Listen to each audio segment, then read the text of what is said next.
નમસ્કાર મિત્રો, આજના વિડીયોમાં રક્ષાબંધન કેમ ઉજવવામાં આવે છે તેની વાત કરીશું। દેશભરમાં ઉત્સાહભેર ઉજવાતો આ તહેવાર ભાઈ બહેન વચ્ચેનો પ્રેમ દર્શાવવાનું જ નહીં પરંતુ પરિવારને એક સાથે રાખવાનું કામ કરે છે। તો પ્રાચીન કાળથી આ તહેવાર મનાવવા પાછળનું કારણ શું છે, આજે આપણે આ વિડીયોમાં જોઈશું।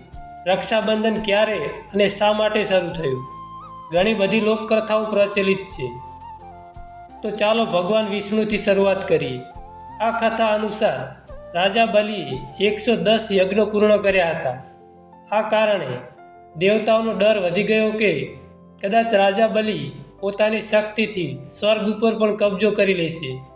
આથી બધા દેવતાઓ રક્ષણ માટે ભગવાન વિષ્ણુ પાસે ગયા। ત્યારે ભગવાન વિષ્ણુએ વામન અવતાર લીધો અને રાજા બલિ પાસેથી ભિક્ષા માંગી। બલિએ ભિક્ષામાં 3 પગથિયાની જમીન આપવાનું નક્કી કર્યું। ત્યારે ભગવાન વિષ્ણુએ એક પગથિયે સ્વર્ગ અને બીજા પગથિયે પૃથ્વી માંગી। જ્યારે રાજા બલિએ ત્રીજું પગલું આગળ જોયું તેથી તે ચિંતિત થઈ ગયો અને શું કરવું તે સમજાતું ન હતું। પછી બલિએ પોતાનું માથું વામનદેવના ચરણોમાં મૂક્યું અને કહ્યું કે તમે ત્રીજું પગલું અહીં મૂકો। અને આમ રાજા બલિ પાસેથી સ્વર્ગ અને પૃથ્વી પર રહેવાનો અધિકાર છીનવી લેવામાં આવ્યો અને બાલી પાતાળમાં ગયો।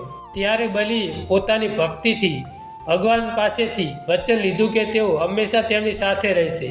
ભગવાન વિષ્ણુને રાજા બલિના દ્વારપાલ બનવું પડ્યું, જેના કારણે દેવી લક્ષ્મી મૂંઝવણમાં હતા। તે વિષ્ણુજીને પાતાળમાંથી પાછા લાવવા માંગતી હતી। પછી તેણે નારદજી પાસેથી આ સમસ્યાનો ઉકેલ મળ્યો। લક્ષ્મીજી રાજા બલિ પાસે ગયા અને તેમને રાખડી બાંધી અને તેમને પોતાનો ભાઈ બનાવ્યો અને તેમના પતિ વિષ્ણુજીને ભેટ તરીકે માંગ્યા। આ શ્રાવણ મહિનાની પૂર્ણિમાનો દિવસ હતો અને ત્યારથી રક્ષાબંધન ઉજવવામાં આવે છે। રક્ષાબંધન શા માટે ઉજવવામાં આવે છે તેની એક વાર્તા ભવિષ્ય પુરાણમાં પણ નોંધનીય છે। આ વાર્તા ભવિષ્ય પુરાણમાં પણ તેનો ઉલ્લેખ છે। આ કથા અનુસાર પ્રાચીન સમયમાં દેવતાઓ અને દાનવો વચ્ચે 12 વર્ષ સુધી યુદ્ધ ચાલ્યું હતું। આ યુદ્ધમાં દેવતાઓ હારી રહ્યા હતા। પછી ઇન્દ્રદેવ ગુરુ બૃહસ્પતિ પાસે પહોંચ્યા। ઇન્દ્રની પત્ની સચી પણ ત્યાં હાજર હતી। ઇન્દ્રને ઉદાસ જોઈ ઇન્દ્રાણીએ કહ્યું, સ્વામી, આવતીકાલે બ્રાહ્મણ શુક્લ પૂર્ણિમા છે। હું નિયમો અને નીતિ સાથે તમારા માટે સંરક્ષણ ફોર્મ્યુલા તૈયાર કરીશ। જો તમે તેને યોગ્ય તૈયારી સાથે બ્રાહ્મણો દ્વારા કરાવશો તો તમે ચોક્કસપણે વિજયી થશો। બીજા દિવસે ઇન્દ્રને સચીની સલાહ મુજબ બૃહસ્પતિમાંથી બનાવેલું રક્ષા સૂત્ર મળ્યું। આ રીતે ઇન્દ્ર અને બધા દેવતાઓ એક રક્ષા સૂત્ર દ્વારા સુરક્ષિત હતા।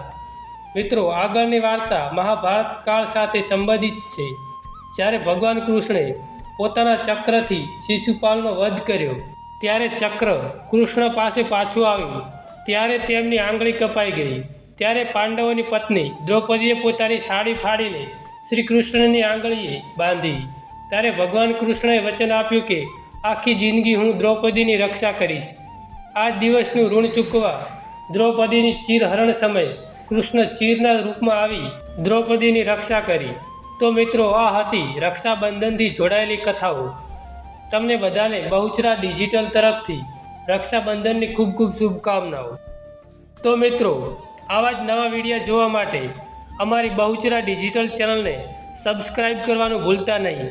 મળીશું એક નવા વિડીયો સાથે। ધન્યવાદ।